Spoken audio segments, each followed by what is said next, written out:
orientier dich da ein bisschen dran. Siehst du das? Ja, eine Linie. Ja, du siehst die Linie, aber du siehst jetzt, wie weit du hinten bist. Siehst du das da? Mhm. Das heißt, du kannst sehen... Dann könnt ihr circa ab der Hälfte des Beschleunigungsstreifens den Schulterblick machen. Extrem wichtig ist hier, haltet den Schulterblick wirklich kurz und achtet hierbei darauf, dass man nur den Kopf dreht und nicht den ganzen Körper. Und genau für diesen Fall muss der Querverkehr unsere Straße freilassen, so dass wir dann während der Rotphase ohne Probleme geradeaus, rechts und links fahren können. Man kommt hier so rum, man kommt hier gefahren, dann sieht man so, oh, schön, dann fährt man ein bisschen so und dann guckst du hier und fährst da so gegen, bumm.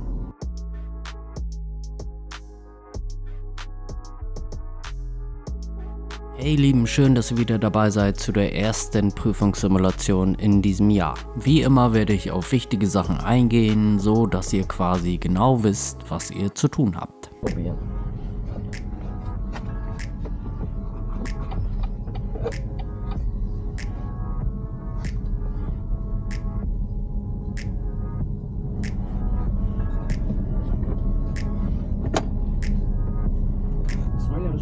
Und während ich da drin saß, die Karte bekommen habe und gesehen habe, wir sind die einzigen Gäste, oh, irgendwo anders sitzt noch jemand, aber sonst war keiner da. Hier ist es rechts vor links.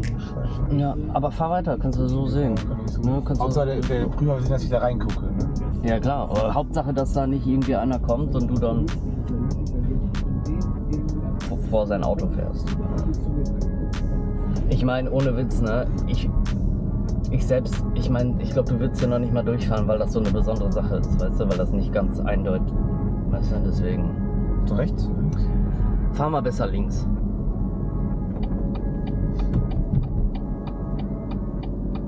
Ich glaube, können wir besser.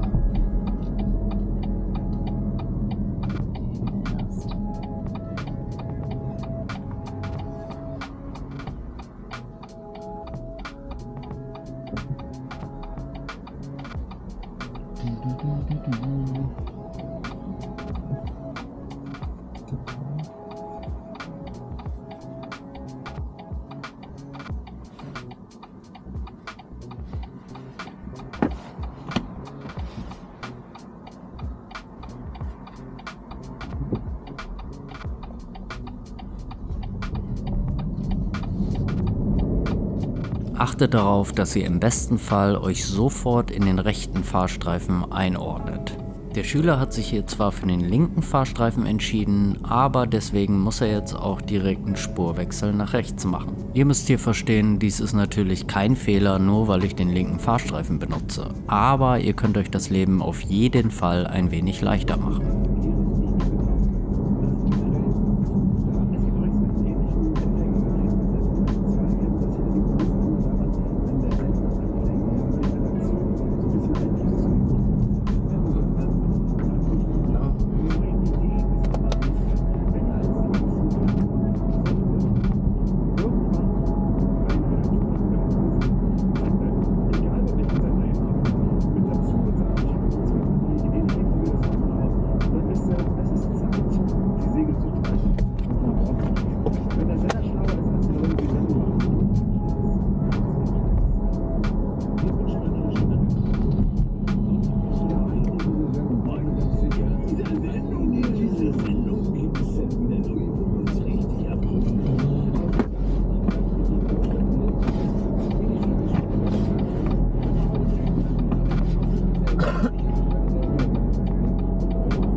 Kannst schon früher anfangen, rüber zu ziehen, aber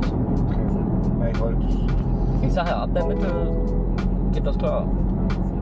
Achtet hier bei dem Beschleunigungsstreifen ein wenig darauf, dass ihr nicht zu früh rüberzieht auf den linken Fahrstreifen. Macht in Ruhe den Schulterblick und fangt dann ungefähr ab der Mitte an, den Spurwechsel durchzuführen. Achtet hier bitte sehr darauf, dass der Schulterblick wirklich unerlässlich ist. Man dürfte sich hier nicht wundern, wenn man deswegen durchfällt. Also denkt daran, wenn ihr auf dem Beschleunigungsstreifen oder Einfädelungsstreifen fahrt, sofort den Blinker links anzumachen, ausreichend zu beschleunigen, sorgfältige Spiegelbeobachtung, Innen- plus Außenspiegel. Dann könnt ihr circa ab der Hälfte des Beschleunigungsstreifens den Schulterblick machen. Extrem wichtig ist hier, haltet den Schulterblick wirklich kurz und achtet hierbei darauf, dass man nur den Kopf dreht und nicht den ganzen Körper und vor allem nicht das Lenkrad. Ist der Schulterblick erledigt, könnt ihr rüberziehen und die Spur wechseln. Achtet aber hier beim Spurwechsel darauf, dass ihr wirklich sanfte und leichte Lenkbewegungen macht. Und dies ist dann letztendlich auch der Grund dafür, warum ihr nicht zu spät rüberfahren dürft. Weil mit diesen leichten Lenkbewegungen brauche ich dann bestimmt wohl 40-50 Meter, um den Spurwechsel vorzunehmen.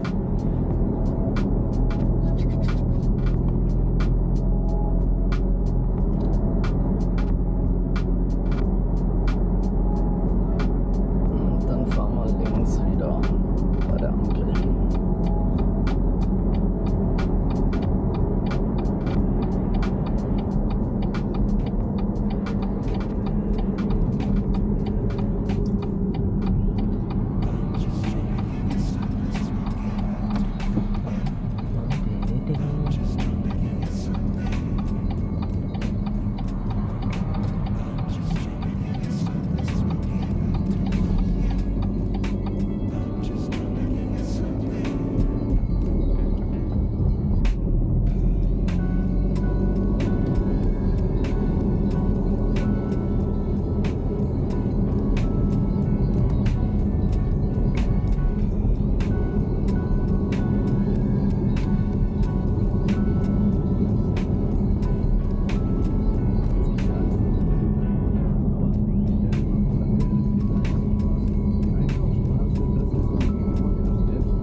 Nee, ist falsch. Da musst du. Besser. Also fahr mal. Das Schild habe ich nicht gesehen. Nee. Oh, das. Hier hatten wir eine abknickende Vorfahrtsstraße und wenn der Prüfer wie in diesem Fall nichts sagt, müsst ihr auf der Vorfahrtsstraße draufbleiben. Und der Fehler war hier nur, dass der Schüler die Vorfahrtsstraße verlassen wollte. So, wie ihr sehen könnt, müssen wir uns jetzt eine geeignete Stelle zum Wenden suchen.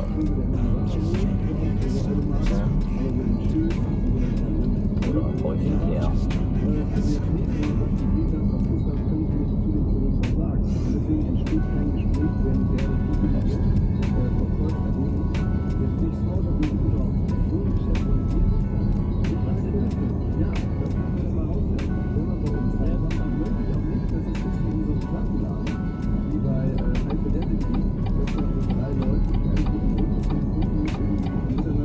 Ich kenne mich hier nicht aus. Nee, ist voll nicht das Problem. Weil beim Umdrehen ist es eigentlich ganz egal, ob du dich auskennst. Also das ist ja gerade der Clou daran, weißt du, dass man das hinkriegt, auch wenn man gar nicht weiß, wo man ist. Das Umdrehen bzw. Wenden ist dann eine von 3 Grundfahraufgaben, die jeder Fahrschüler in der Prüfung machen muss. Allerdings muss man hier jetzt dazu sagen, dass es durchaus sein kann, dass ihr in der Prüfung nicht umdrehen müsst, sondern ihr eine andere Grundaufgabe vom Prüfer bekommt. Ja, ne? Mhm, ja klar. Darfst du willst auch. Muss man sagen. Nein, KDW vor den Insolvenz. Ich will ja sagen, warum? Wir haben nur Luxusware, wirklich nur das Feinste vom Feinsten. Wir sind aber erstmal kritisch, wenn jemand reinkommt. War richtig, oder? Ja, also da gibt es nicht viel, weißt du? Zu meckern. Ja. Wir sind eher, muss ich dir sagen, Weil das ist ein Parkplatz. So. Weil wie du das da machst, ist egal, weißt du, ob dich da dann rückwärts so, oder? die sind alle untereinander irgendwie insolvent, keiner weiß so richtig, wie es weitergeht. Unten im Erdgeschoss ist eine sogenannte Perfetto-Abteilung. Da gibt es Feinkost, aber auch einen direkten Zugang zur U-Bahn und so riecht es auch. Im zweiten Stock gibt es Töpfe, die keiner mehr kauft, seit 30 Jahren. Und dann gibt es unten Bücher, die keiner will. Und oben gibt es nochmal so eine alte PlayStation 4, wo man so ein bisschen FIFA 18 zu 1. Ah, jetzt leuchtet mir das ein, gerade mit der Vorfahrtsstraße. Ja. Dann hätte ich ja die Fahrtrichtung geändert, hätte er nicht gesagt geradeaus. Ich muss ja rechts, weil die Vorfahrtstraße nach rechts geht. Ja, klar. Also wenn der geradeaus will, sagt er Ja, das war dämlich. dir vorher Bescheid. So. Ja, das war dämlich.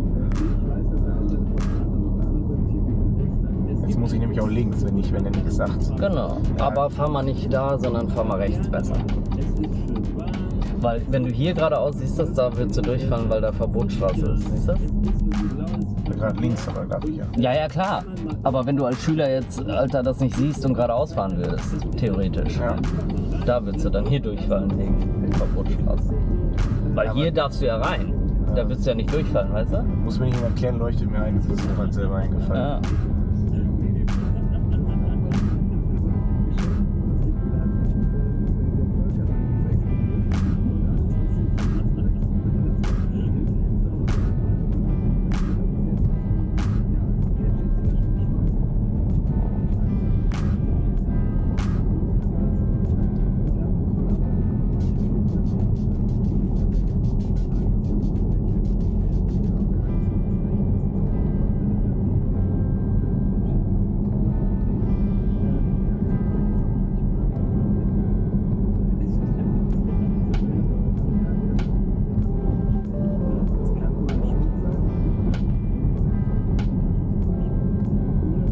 Weißt du, wie schnell du fahren darfst? Ja, 100, aber die Straße ist so kacke.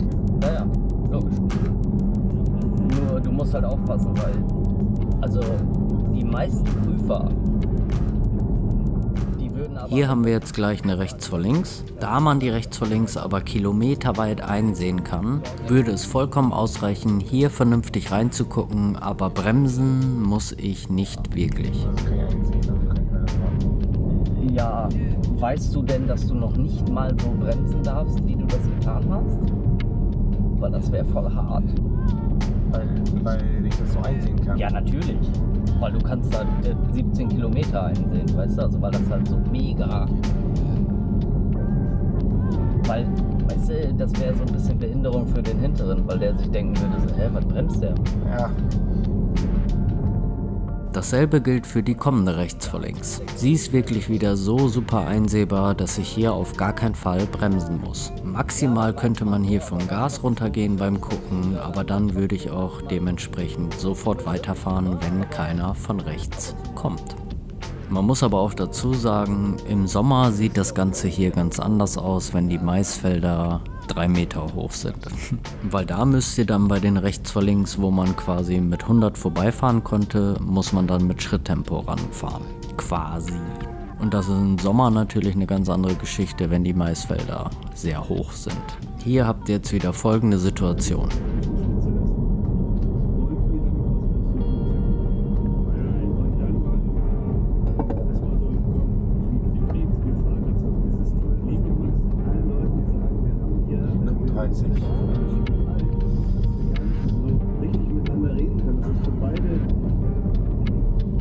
Dann fahr mal ruhig nach links wieder.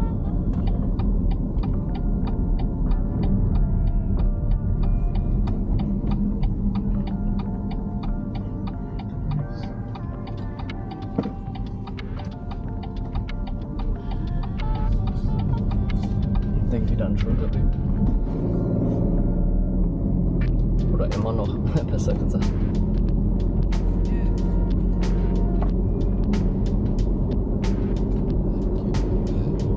Wie viele Fahrschüler hast du im Moment so? Boah, keine Ahnung. Viele? 30, 40? Ja, weißt du, das kannst du nicht sagen. Ich habe auch welche, weißt du, mit denen bin ich gefahren und der ist jetzt ein halbes Jahr nicht gefahren. Weißt du? Ja, warum das denn? Ja, weiß ich nicht, weil die Leute nicht klarkommen. Und weiß ich nicht, weißt du, ja, ich melde mich, wenn ich Termin haben will und dann melden die sich nicht. Lange. Aber das sind dann auch so Leute, weißt du, die müssen Führerschein machen wegen der Arbeit und haben selber gar keinen Bock. Weißt du so? Sowas gibt's.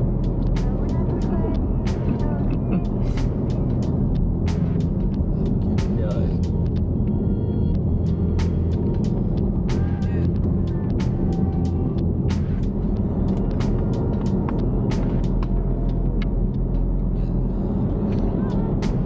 So, fahren wir am besten wieder links. bei dem Stoppschild.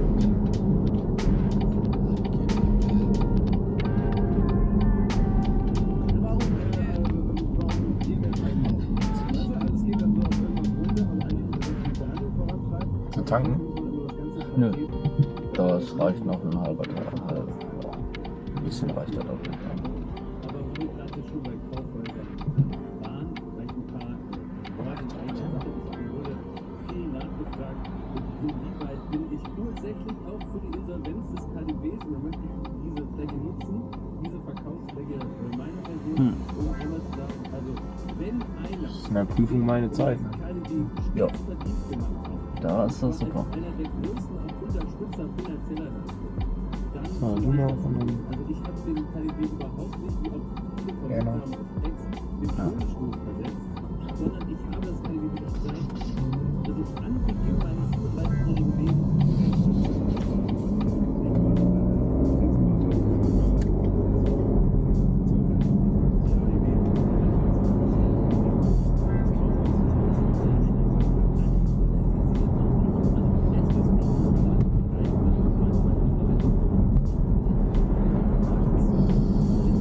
Bis wohin blitzt er eigentlich? Was hat er für eine Reichweite? Weißt du das? Boah, keine Ahnung. Der blitzt ab einem bestimmten Punkt immer.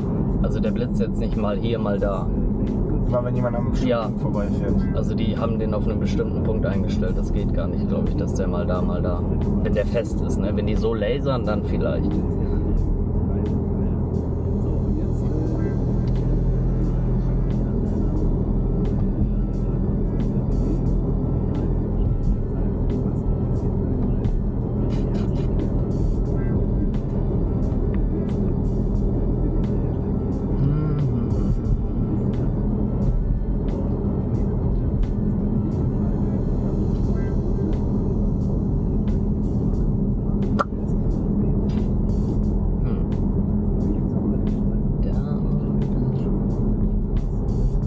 Fahr mal rechts an.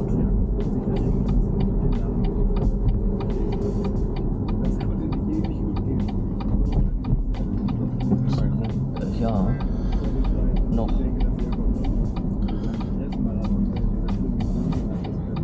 Nix.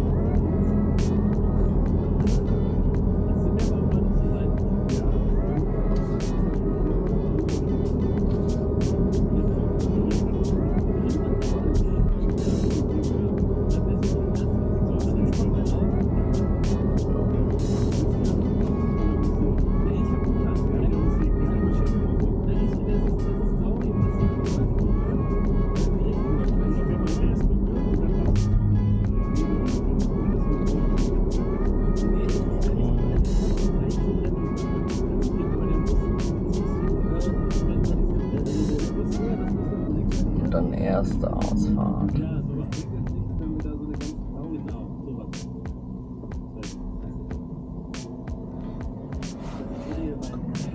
Ausfahrt. Rettungsplan für das Hauptprozess bei Nikoda ist in 20 geraten. Muss man sagen, einzigartige Lebensform weltweit einmalig ist Ja, ja, der gibt.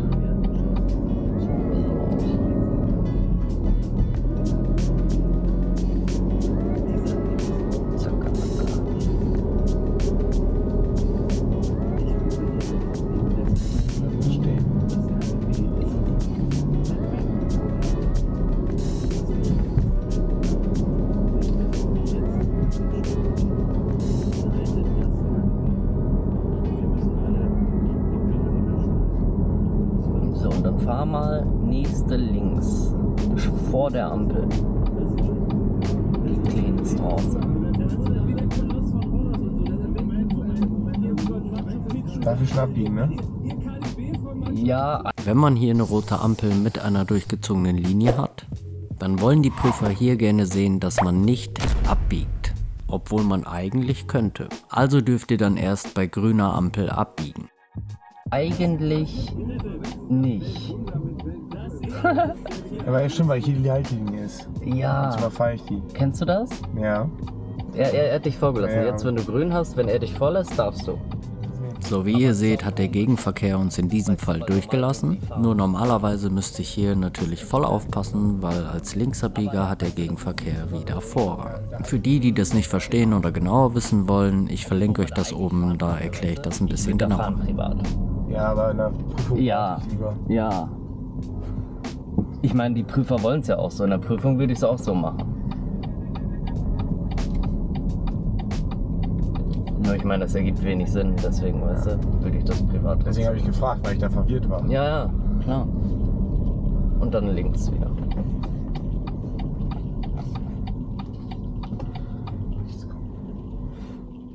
Passt da ein bisschen drauf auf, gerade in diesen engen Straßen, wenn da rechts vor links ist, dass man auch ein wenig drauf achtet, wer von links kommt, weil eventuell kommen da Fahrräder oder Kinder oder jemand nimmt euch die Vorfahrt. Nö.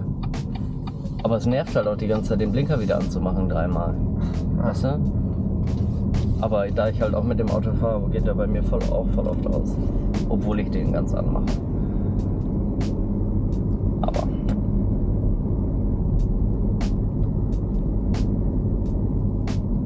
Und dann rechts wieder. Da wo er auch eingefallen ist. Ja. Genau. Kommst du eigentlich auch? Ich glaube, da hinten kommst du gar nicht. Hier an der Stelle ist das jetzt genau dasselbe. Ihr habt zwar Vorfahrt, falls links jemand kommt, aber die Ecke hier ist so schlecht einsehbar, dass ihr euch trotzdem immer langsam vortasten müsst und auch links einen Kontrollblick machen müsst, damit da nicht irgendwas passiert. Weil wenn dann irgendwie ein Fahrrad kommt, der die Vorfahrt nicht kennt, dann habt ihr ein Problem. So, und dann wieder rechts.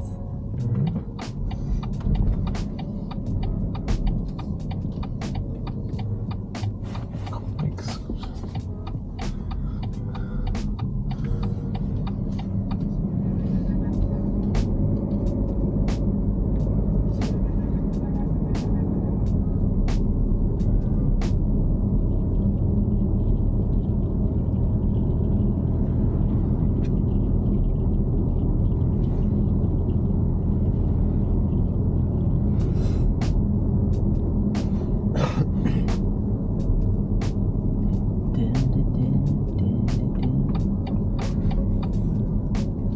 Mann.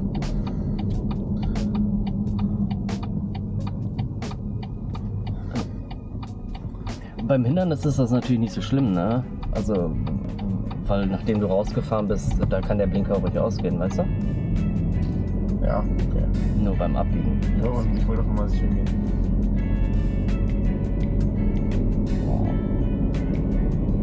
Ach, sind Ferien, Alter, ich denke schon.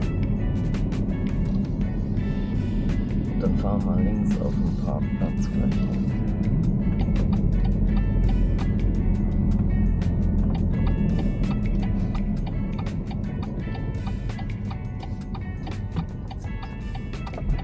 Versuch mal hier direkt zwischen Blau und Schwarz zu parken. Weißt du, so rückwärts. Ja. Aber eben, das ist nur bei Nikola immer gemacht. Wegen der Rückfahrkamera. Hier. Okay.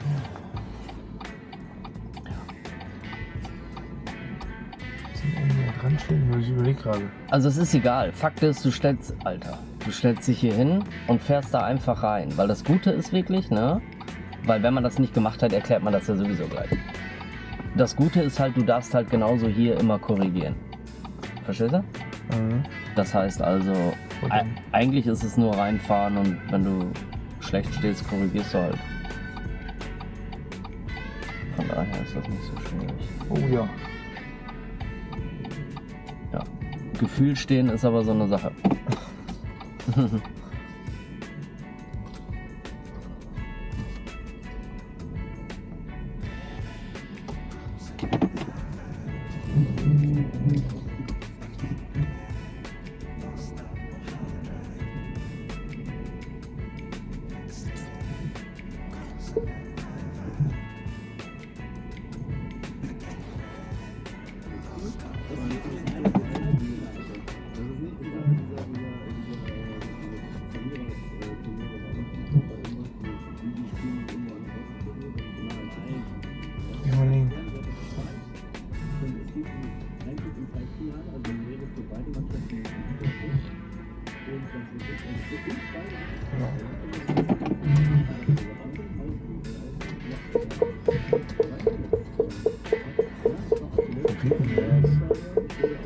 Ja, weil der halt schon in der Nähe ist, ne? So weit weg bist du da nicht von ihm.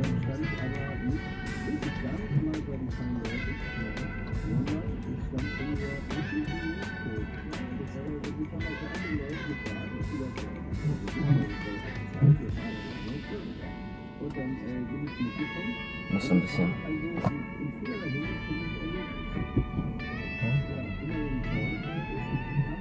Der piept, ne? Hinten. Ja.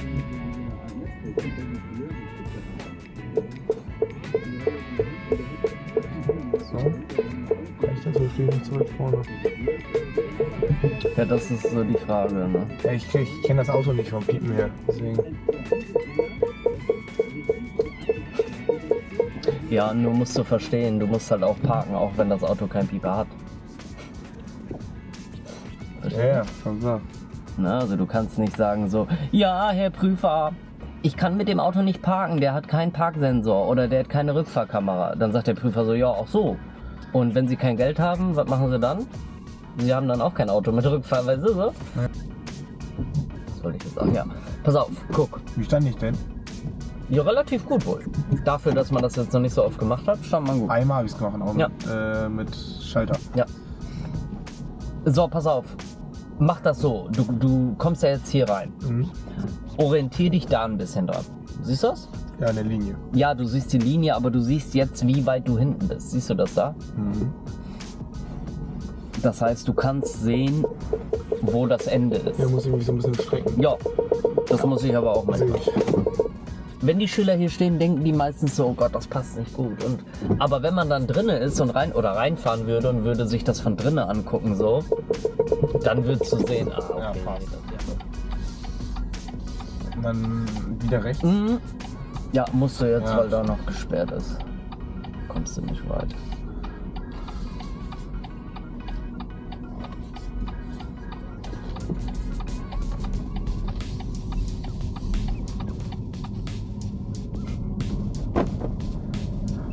Kann so einer bitte auch in meiner Prüfung von mir fahren? Ja, So einen braucht man ehrlich. auf jeden Fall. Aber jetzt muss man sagen, jetzt musst du auch, weißt du? Fahr mal besser weiter. Also überholen kann ich. Ja. Weil du musst halt sagen, ne, ich meine, du hast da jetzt viel Platz, der ist sehr langsam, weißt du, da kannst du halt auch nicht sagen, ich bleibe jetzt dahinter. Weil da wird der Prüfer sagen, was ist mit Ihnen denn los? Ich dachte, weil der zu knapp vom Hindernis war. Deswegen.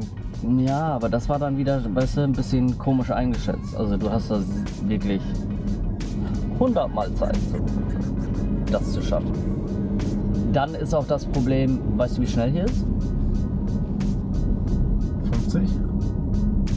Ja, nur leider fährt man das nicht. Also ich glaube, also auch auf dem Hinweg bezogen, ne?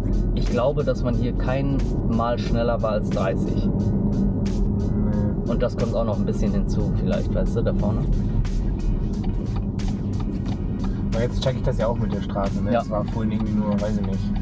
Hatte ich so gerade nicht auf dem Schirm. Ja, Alter, man hat das Schild nicht gesehen und dann weiß man nichts. Also muss man versuchen, so die Schilder gut zu sehen. Das Abstandsmesser, die wir aufgeholt haben. Nee, die messen da irgendwas auf. Was auch immer. So, und dann am Ende wieder rechts. Rechts? Genau.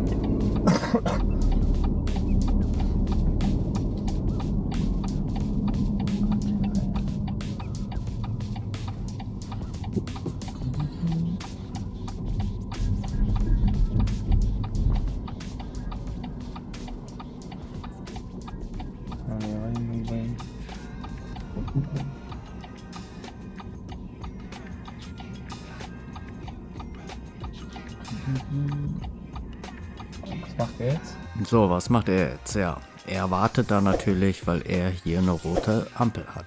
Und genau für diesen Fall muss der Querverkehr unsere Straße freilassen, so dass wir dann während der Rotphase ohne Probleme geradeaus, rechts und links fahren können. Aber Achtung, als Linksabbieger hat der Gegenverkehr immer Vorrang. Ja, musst du aufwachen. Ja, Weißt du nicht? Rote Ampel.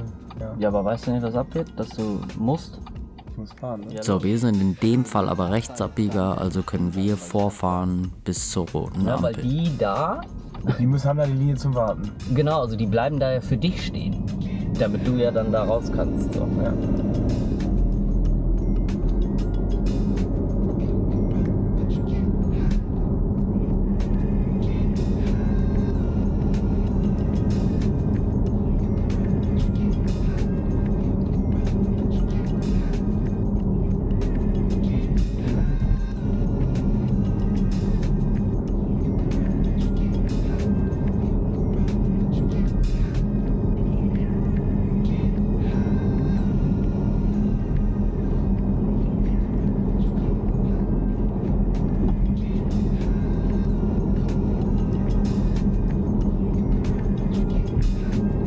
So eine Ampel wieder rechts sein.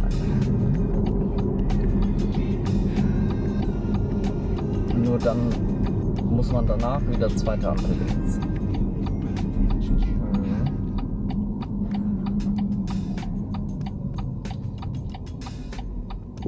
Achtet hier wieder darauf, da wir nach dem Abbiegen an der zweiten Ampel links müssen, ordnen wir uns hier immer direkt in den linken Fahrstreifen ein. Bahnübergang. So, ich habe was riesig falsch gemacht. Nein. Nur das ist ein bisschen ätzend, wenn der Bahnübergang ist.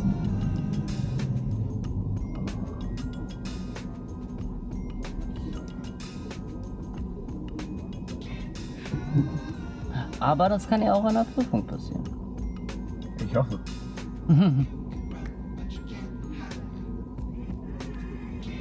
Ja, obwohl die Stelle, weißt du, mit dem Linksabbiegen und ist gar nicht so einfach. Obwohl ist es, wenn man es weiß, ist es leicht. Ich weiß halt nicht. Guck mal, geht schon rüber. Jein. Nein.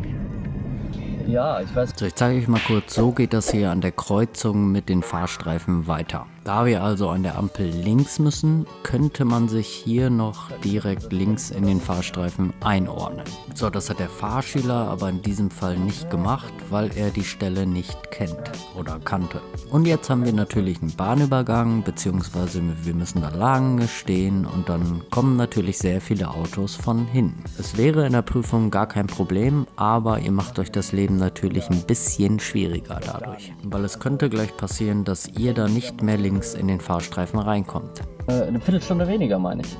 Ja. Ja. So, ich fahr's einfach geradeaus. Ja, ja, jetzt kannst du das sowieso machen. Du musst aber verstehen, ne? Ja. Normal müsste man aber in der Prüfung zumindest einen Blinker anmachen und versuchen rüberzufahren. Der mit seinem Bulli ist da auch rübergekommen noch. Verstehst du? Also wenn du dann blinkst und versuchst rüberzukommen und du kommst nicht rein, dann ist legitim Blinker aus geradeaus. Bei dem Schüler war hier ein bisschen das Problem, dass er noch nicht mal versucht hat rüberzukommen. Ihr solltet also schon versuchen rüberzukommen, wenigstens einen Blinker anmachen und meistens habt ihr da jemanden, der euch reinlässt. Falls ihr unsicher seid, macht das in der Prüfung immer so, dass ihr lieber zur Sicherheit einen Umweg fahrt, anstatt da irgendeine blöde Aktion zu machen. Na klar sollte das dann auch nicht zu oft passieren, aber sofort durchfallen werdet ihr deswegen nicht.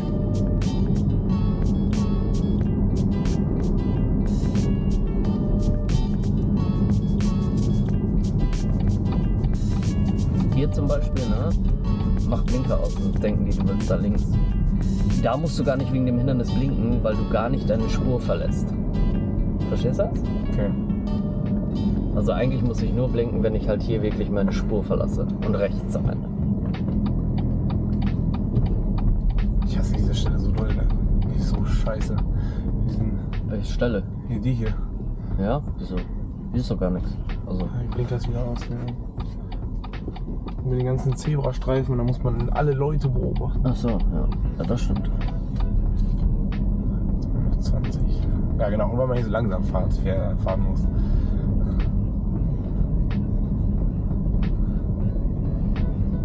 Also gestern 2 Stunden und heute 2. Waren das jetzt? Nee, gestern 3, heute 2. Okay. Na, also gestern 3 halt plus die Viertelstunde natürlich. Ist ja klar. musst du aufpassen, das wird zu eng. Jetzt wärst du durch. Siehst du Ja, das hier? wo wie soll eng ich das hier ist? halten? Wo soll ich hier halten, Alter? Alter? Also pass auf. Ja, das war eine ernste Frage. Ja, ich weiß. Ich weiß, dass es ernsthaft eine Frage war. Nur, guck mal. Wenn, ne, du fährst ja hier mit denen. Also mit den Autos, die da fahren. Und beide Hier bei dieser Situation musste ich bremsen, weil der Schüler sonst rechts in das Auto reingefahren wäre. Wichtig ist als Fahranfänger in der Fahrschule, fahrt in so engen Straßen, da wo es eng wird, immer 100% safe und vorsichtig. Das Allerwichtigste für den Prüfer ist, dass ihr da sicher und lebend können, durchkommt. ob das da passt. Sicher, weißt du? Wenn ich vom Gas runtergehen soll. Ja, pass mal auf, ist doch ganz logisch. Du kannst doch nicht jetzt so fahren und das da so eng machen und dann dagegen fahren. Weißt du, da muss man doch bremsen und, weißt du, vorsichtig und gucken. Auf jeden Fall kannst du da nicht sagen, ja, wo soll ich denn stehen bleiben? Weil wenn du jetzt hier gegenfahren würdest, dann musst du anhalten. So, wenn das hier zu eng ist, weißt du, dann fahre ich hier so langsam, so. So. So, jetzt geht's wieder, dann kann ich ein bisschen schneller. Aber du musst da echt voll aufpassen, weil die Schüler, ich hatte das, warte mal. Es spielt gar keine Rolle, wie lange es dauert oder wie oft ihr da anhalten müsst. Hauptsache, ihr seid sicher und ihr baut da keinen Unfall. Stellt euch einfach vor, ihr müsstet da alleine durchfahren, dann würdet ihr automatisch vorsichtig fahren. Weil glaubt es mir, mehr will der Prüfer gar nicht sehen. Der Prüfer war schon oben an der Decke. So, Junge. Ja, und da ist sie dann, ne, da meint der Prüfer so, ja, Alter, Sie können doch nicht hier, weißt du, das Auto mitnehmen. Weil man muss halt einfach schnallen, ne? Der Prüfer weiß genau in dem Moment, der Schüler weiß zu 0%, ob das da passt oder nicht. Das kann der nicht wissen, weißt du so? Zu wenig Erfahrung. Genau. Ich meine, das ist ja bei jedem so. Das war ja bei mir am Anfang genauso, dass ich da vorsichtig fahren musste oder muss.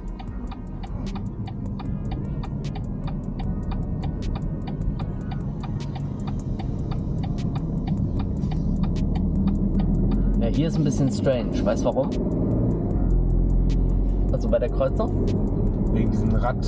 Nee, weil du schnallen musst, dass du auf einer, also dass du da also dass du auf einem Abbieger bist, wo man dann alleine abbiegt. Weißt du? Ja, das weiß ich ja wohl. Gut, dann darfst du nicht so zögerlich fahren. Okay. Also weißt du, wie ich das meine? Ja, ich weiß, weil was das, du meinst. ja, weil das macht so den Eindruck, du fährst in die Mitte und wartest dann erstmal so 3 Sekunden, was der vorne macht. Kommt der nicht? Ah, okay, er bleibt stehen. So, ich weiß zwar nicht, ob das wirklich so in deinem Kopf so war. War so nicht. Okay. Ich sage es, ich bin ja immer ehrlich, ne? Ich sage, wenn ich was nicht verstehe. Ja, Aber das ist ja, Aber das war so nicht. ist ja eigene Verarsche sonst. Ja. Nee, ist ja auch nicht schlimm. Ist, weißt du, es macht dann nur den Eindruck. Ob das dann letztendlich so war, das, weißt du, weiß man natürlich nie.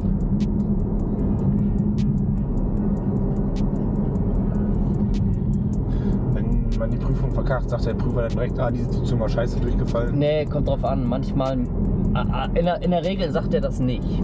Und du merkst das dann so ein bisschen manchmal daran, dass der Prüfer dann sagen würde so, Marcel, machst du?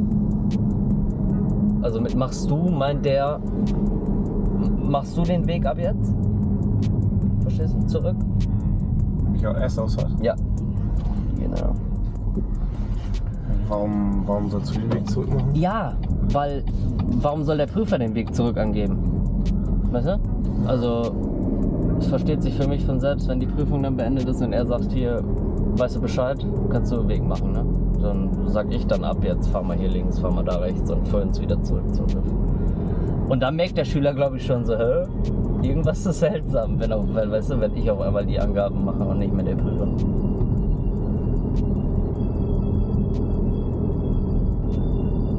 Also ich glaube, das merkt man wohl, auch wenn der Prüfer das nicht sagt. Aber du merkst das auch nicht immer, weißt du? Manchmal, da weiß ich das noch nicht mal bis zum Ende so, ob der jetzt sagt. Weil du checkst ja auch, ob der Schüler was falsch gemacht hat. Ja klar, aber du musst dir vorstellen, ich hatte das auch schon mal, Alter, bei einer... Ja, beide. Sind beide gleich. Jetzt kommt Katastrophe. Weißt du das Muss nicht? warten. Ja. Ich muss hier warten.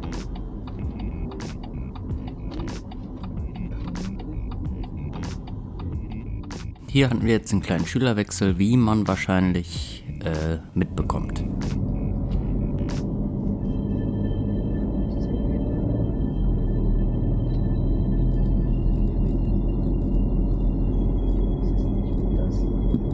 paar Worte.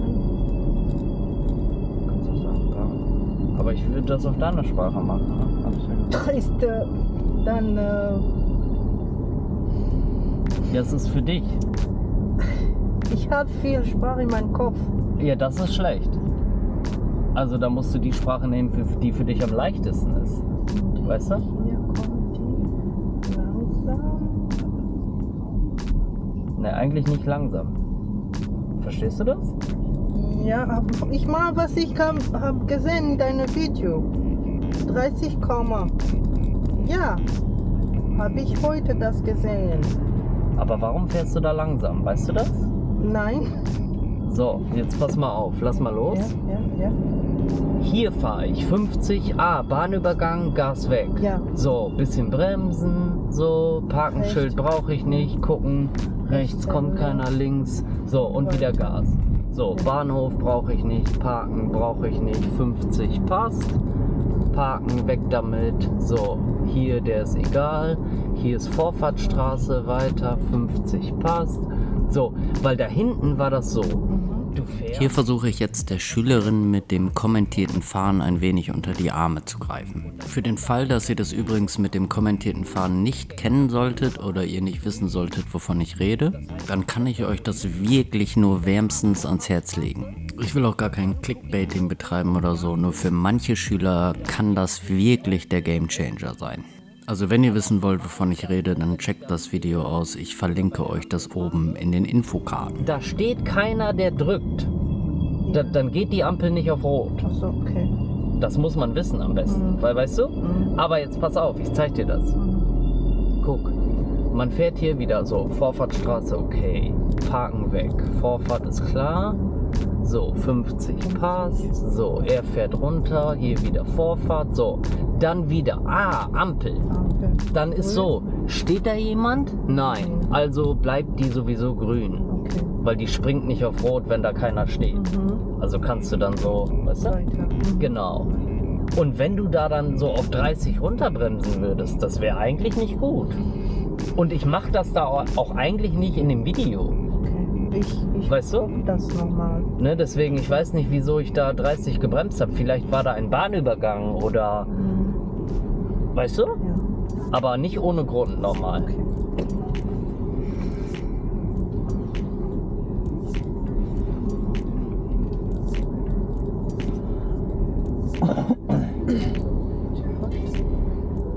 Der genau das beschreibt, wie er sozusagen immer wahnsinnig schnell ist und unnötige Recherche, Stöß aus der Zeit, denken, richtig nachdenken, richtig ernsthaft, wenn man muss das natürlich alles sehen. Man kann weil evolutionär, das muss ja richtig, man muss sich orientieren und zurechtfinden. Also das schon lange vor Kahneman hat das der bedeutendste US-amerikanische Philosoph, damals der berühmteste Philosoph aller Zeiten. Welcher Buch? Geradeaus? Ja, klar. Der Wichtigkeit für unserem Denken. Das heißt, es gibt ganz, ganz viele Dinge, glauben wir einfach, die wir halten wir für wahr. Es gibt andere Sachen, die wollen wir gar nicht. Angst ist für die nicht wahr. Das heißt, es ist ganz, ganz schade. Jede politische Das braucht nicht. besteht darin, dass man an bestimmte Punkte, bestimmte Aktionen seines Denkens nicht wünscht. Nur dann kann man die Frage stellen. Man muss Entscheidungen treffen, die selber und dann kein Wahlrecht sondern was ist eine Meinung, die man so wichtig ist. Das ist eine Frage dessen, nicht durch ein unendliches Abgleichen von allen Faktoren Informationen, in dem was wir So, fahren wir Kreisverkehr, dann die dritte Ausfahrt.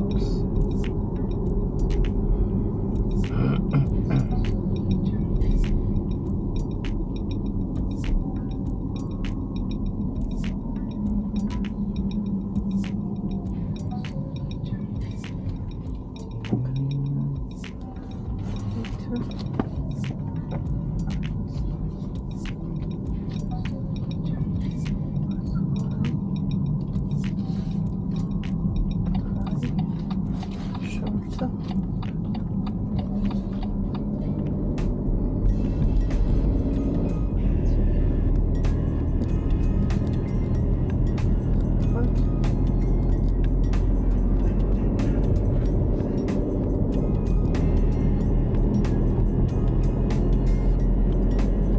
So, und dann kannst du hier versuchen, dass man irgendwo umdreht.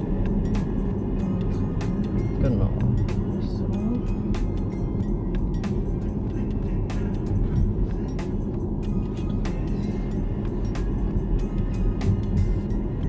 Ja.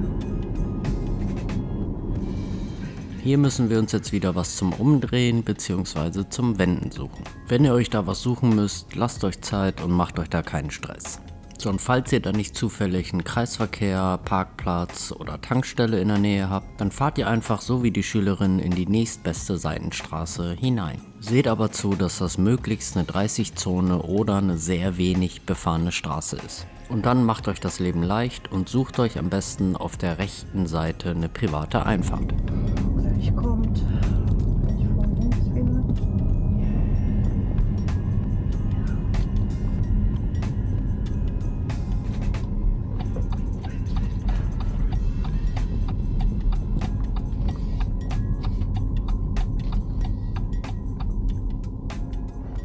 Schade eigentlich.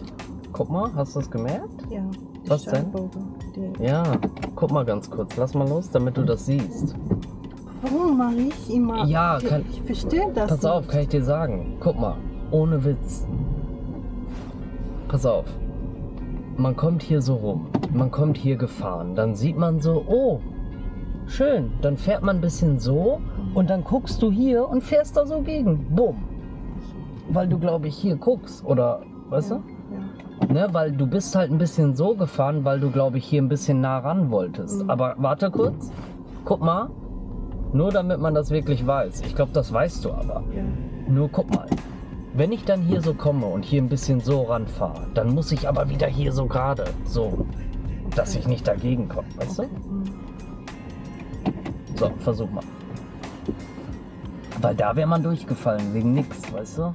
Hier wollte der Schüler hinter der Einfahrt anhalten, wäre aber leider gegen den Bordstein gefahren, was natürlich zum sofortigen Durchfallen führen würde. Wenn ihr dann auf der rechten Seite drehen wollt, dann achtet darauf, dass ihr immer rückwärts auf die Einfahrt fahren müsst. Übrigens, ihr dürft es auch auf der linken Seite machen, aber rechte Seite, glaubt mir, ist 20 Mal leichter.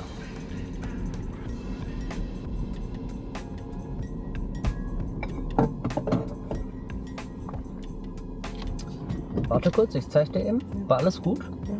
Nur eine Sache ist ein bisschen wichtig. Ja. Weil Schüler machen das irgendwie immer nicht. Okay. Oder sie vergessen. Oder ne? Keine Schulter? Ahnung. Nee, warte. Also erstmal, ne, wenn ich jetzt hier rückwärts fahre, Ja. ist ganz wichtig, denkt ein bisschen dran, man fährt rückwärts und der Prüfer will immer, dass man nach dahin, ja, weil viele Schüler gucken nur hier. Weißt du, aber die wollen genau. So, und dann kannst du, wenn du dann rückwärts fährst, Ja.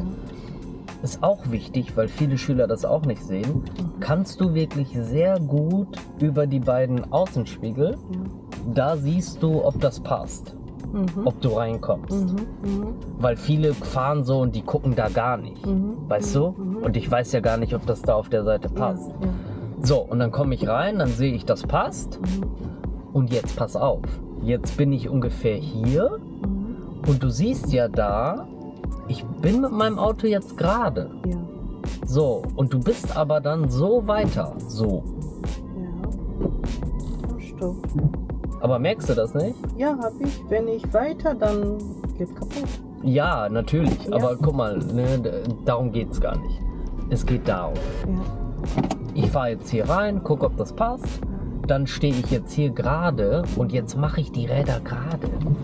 So. Und fahre dann vielleicht ein bisschen so. Und jetzt kann ich wieder. Aber ich gehe ja nicht so schief da rein. So. Weißt du? Und klar, wenn du dann zu weit fährst, fährst du dann da gegen Ja. das Auto. Ja. Ja. Aber das sieht besser aus, wenn du gerade bist. Dann mach doch die Räder eben gerade.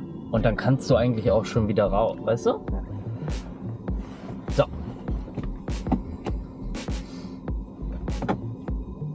Ja, ja, Fahrer.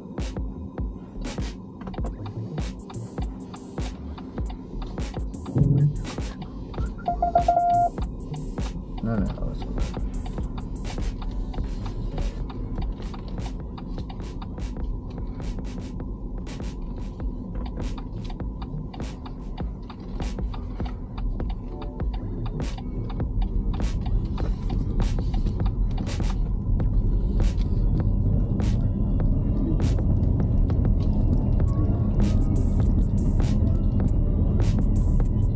Wo?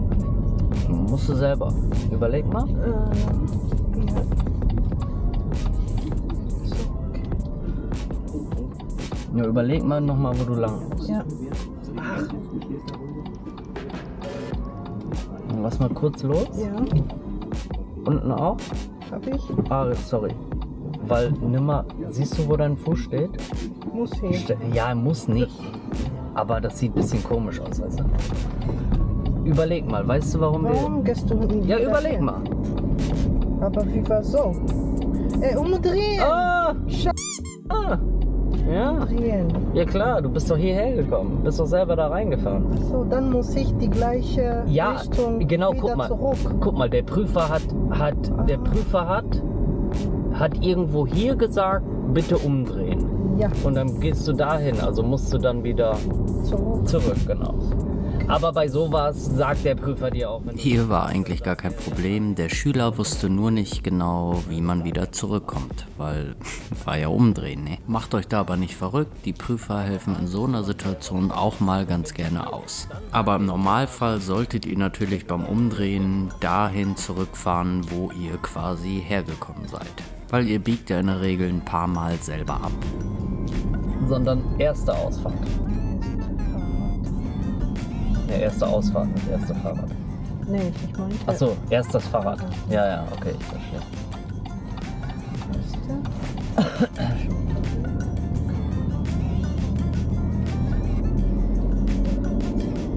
Genau.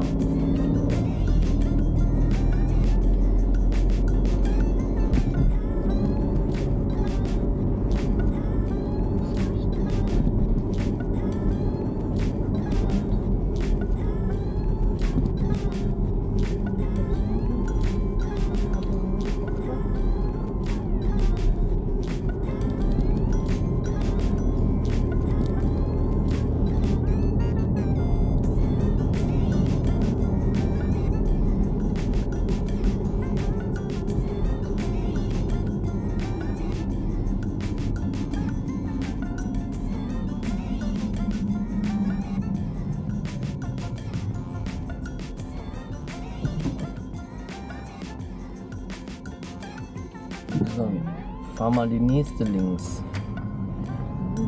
Also nicht Ampel, sondern hier die nächste.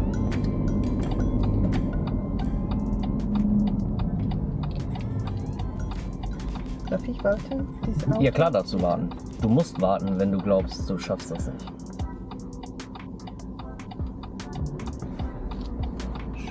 Klick. 30 so. Ja.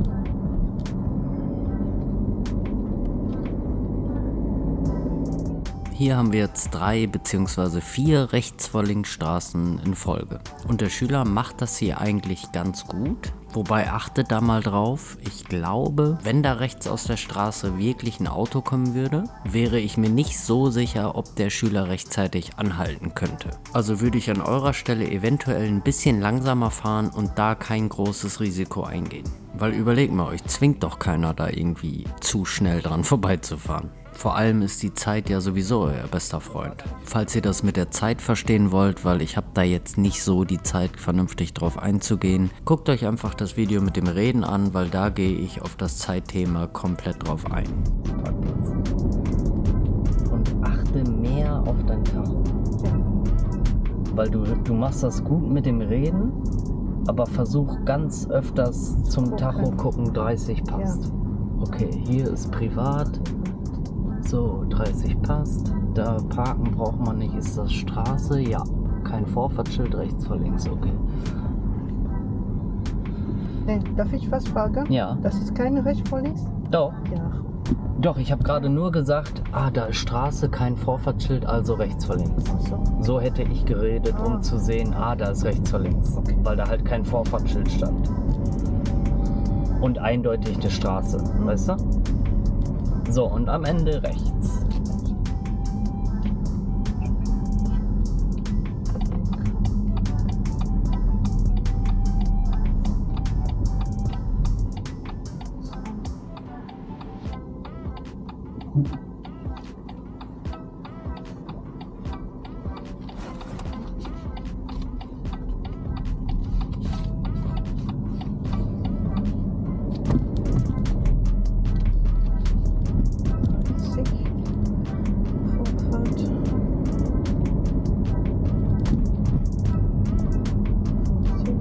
Aber hier ist... Arabisch sprichst du nicht, ne? Nein, Französisch. Ja. Hier ist wieder 50, das weißt du, glaube ich, ne? Ja, ja. Weil da steht kein Schild, weil es ist voll schwer zu sehen. So, und dann muss man Ampel rechts. So, wenn ihr auf diese Kreuzung hier zugefahren kommt, dann achtet zunächst einmal unbedingt auf den Bahnübergang, weil viele Schüler übersehen den. Dann zeige ich euch hier, wie die einzelnen Fahrstreifen von der Kreuzung aussehen. Also müsst ihr hier immer selbstständig einen Fahrstreifenwechsel machen, es sei denn, man fährt an der Ampel links. Wir müssen hier aber an der Ampel rechts und die Schülerin zieht rüber in den rechten Fahrstreifen.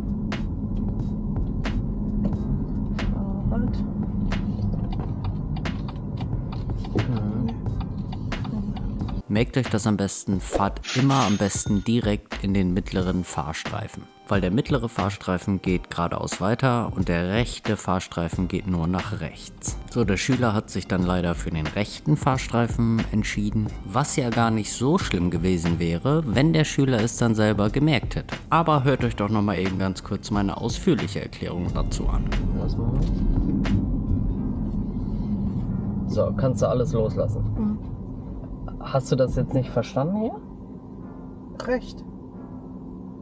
Nein. Pass auf, nochmal zum Mitschreiben. Ja. Wir sind da hinten gefahren. Ja.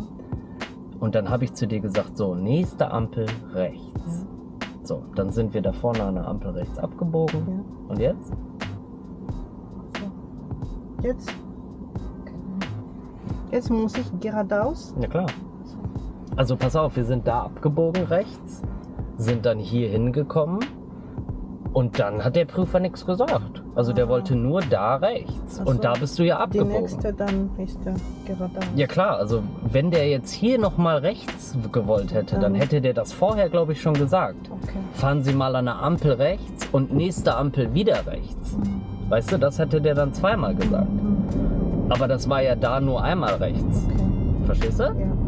So, warte ganz kurz, weil da gibt's noch mehr. Mhm. Dann vielleicht hat man das da gemerkt, dass mit dem rechts rüber, das war alles gut, aber man hat den Bahnübergang ganz vergessen. Also da der Bahnübergang. Mhm. Hast du das gemerkt? Mhm. Also man hat da nicht geguckt. Da hast du gesagt, warte, ich nehme mir meine Zeit. Ja, aber Was meinst du? Aber was? ja, das ist ein Fehler. Ja klar.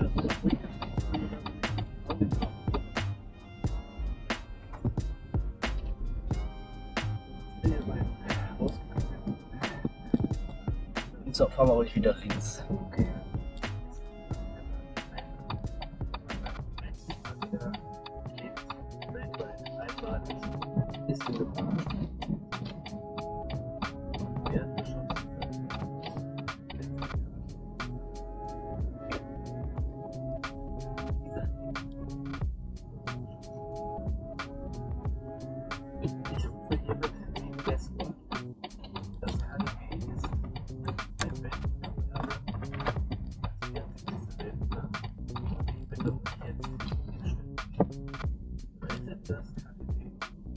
Wir müssen alle den Gürtel hinabschneiden.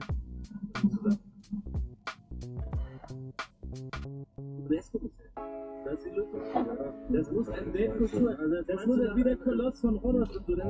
So, achtet hier mal gleich darauf, wenn ihr ein 30-Schild habt auf der rechten Seite, dann steht hier mit diesem 30-Schild so ein Achtung Kinderschild. also ein Gefahrzeichen mit einem Geschwindigkeitsschild. Dort müsst ihr dann voll aufpassen, weil die Geschwindigkeit hebt sich dann automatisch nach der Gefahr wieder auf. Das heißt also, in diesem Beispiel haben wir hier links eine Schule und sobald ich dann an der Schule vorbei bin, darf ich automatisch wieder 50 fahren. Und da steht kein Verkehrszeichen, was euch das anzeigt. Ihr müsst das selber sehen. Und dieses Szenario habt ihr dann relativ häufig mit allen möglichen Gefahrzeichen. Also gebt da mega drauf Acht, damit ihr genau wisst, wie schnell ihr wo fahren dürft. Das sind Berlin-Punkte.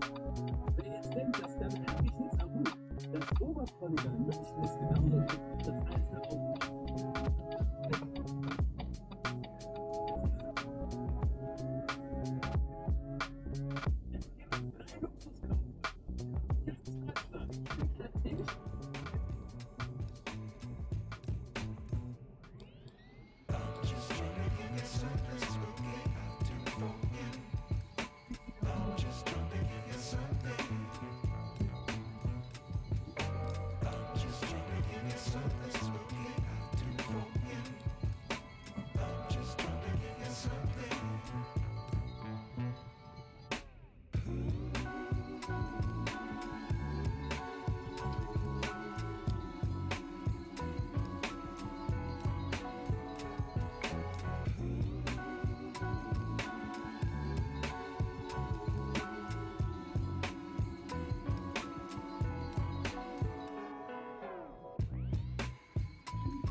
Schau mal die erste.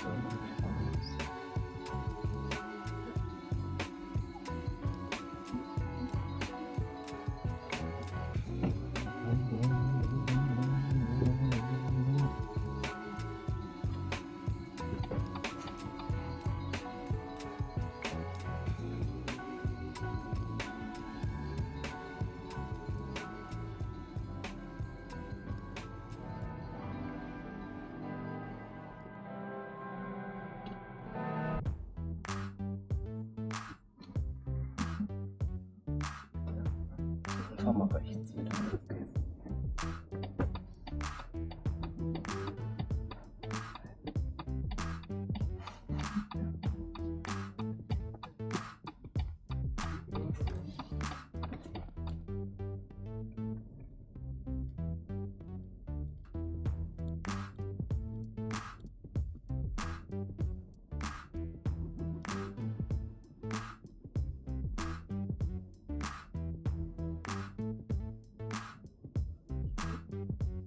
Hier haben wir jetzt gleich wieder relativ viele rechts vor links in Folge. Und hier muss man jetzt sagen, dass der Schüler das wirklich super gut macht mit der Geschwindigkeit und den rechts vor links Straßen. Also kann man hierzu sagen, dass der Fahrschüler in der Prüfungsfahrt keinerlei Bedenken haben müsste, dass wenn ein Auto kommt, dass man da nicht rechtzeitig anhalten könnte. Kleiner Tipp, was hier wirklich mega krass hilft: Stellt euch einfach vor, da kommt jede Sekunde ein Auto raus, dann fahrt ihr automatisch ein bisschen vorsichtiger.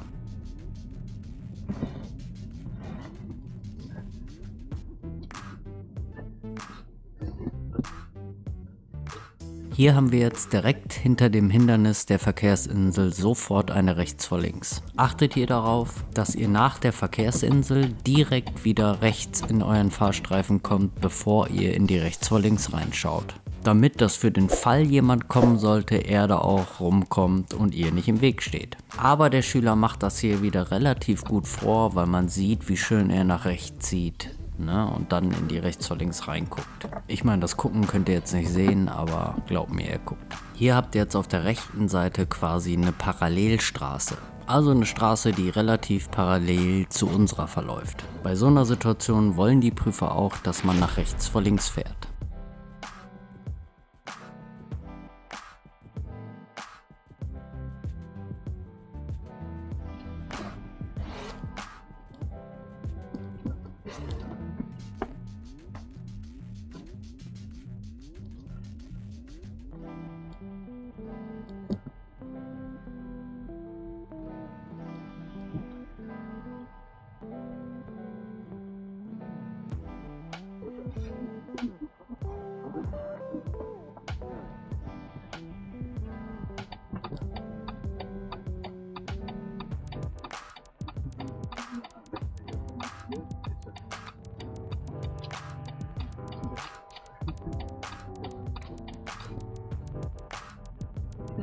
Dann muss man am Ende wieder.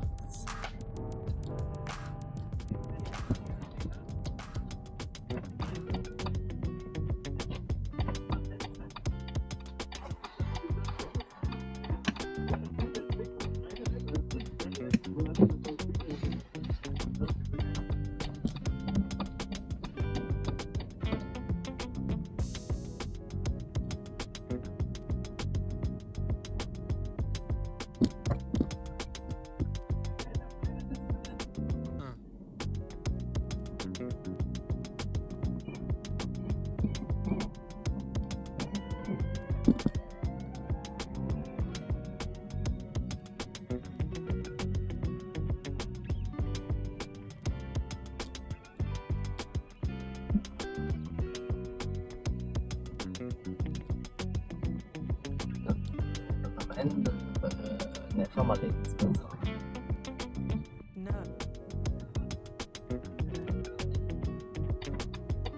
So, dann haben wir hier zum Schluss noch ein Stoppschild mit Haltelinie oder Haltlinie.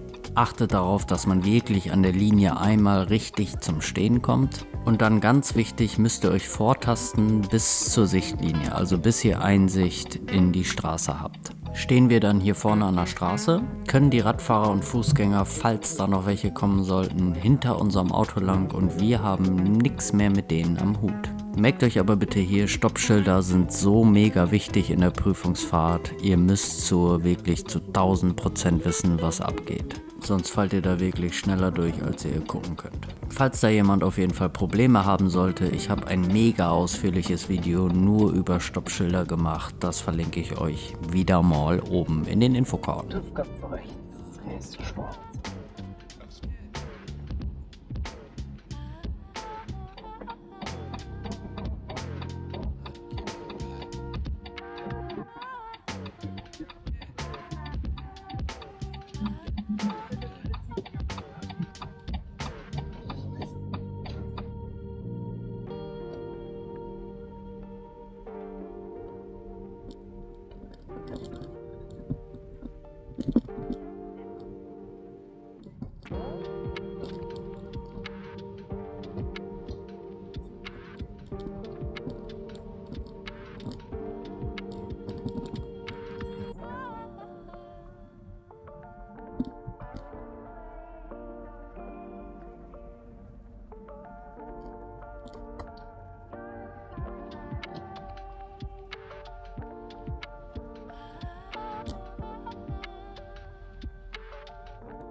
So, kannst du weiterfahren auf jeden Fall. Und dann bleib mal einfach vor den Autos da, Junge. So, und wie immer, nach jeder Prüfungsfahrt oder Prüfungssimulationsfahrt kommen wir wieder beim TÜV an. Solltet ihr irgendwelche Fragen zu der Fahrt oder sonst irgendwelche Fragen haben, schreibt's wie immer in die Kommentare. Ihr wisst Bescheid, wenn euch das Video geholfen oder gefallen hat, dann lasst bitte einen Daumen nach oben da. Und Leute, zum Schluss, ich kann es nur noch mal sagen, tut euch bitte selber den Gefallen und guckt euch das Prüfungsvideo an, wie man direkt beim ersten Mal besteht. Aber das ist das Video, was ich in der Mitte schon mal erwähnt habe mit dem Reden. Also wenn ihr wirklich beim ersten Mal bestehen wollt und mit möglichst wenig Fahrstunden rausgehen wollt, dann guckt euch bitte das Video an. Das Schlimmste, was euch passieren kann, ist, dass ihr weniger Fahrstunden braucht und dass ihr dann weniger Geld bezahlt. Vergesst bitte nicht, den Kanal zu abonnieren. Wir sehen uns im nächsten Video. Macht es gut.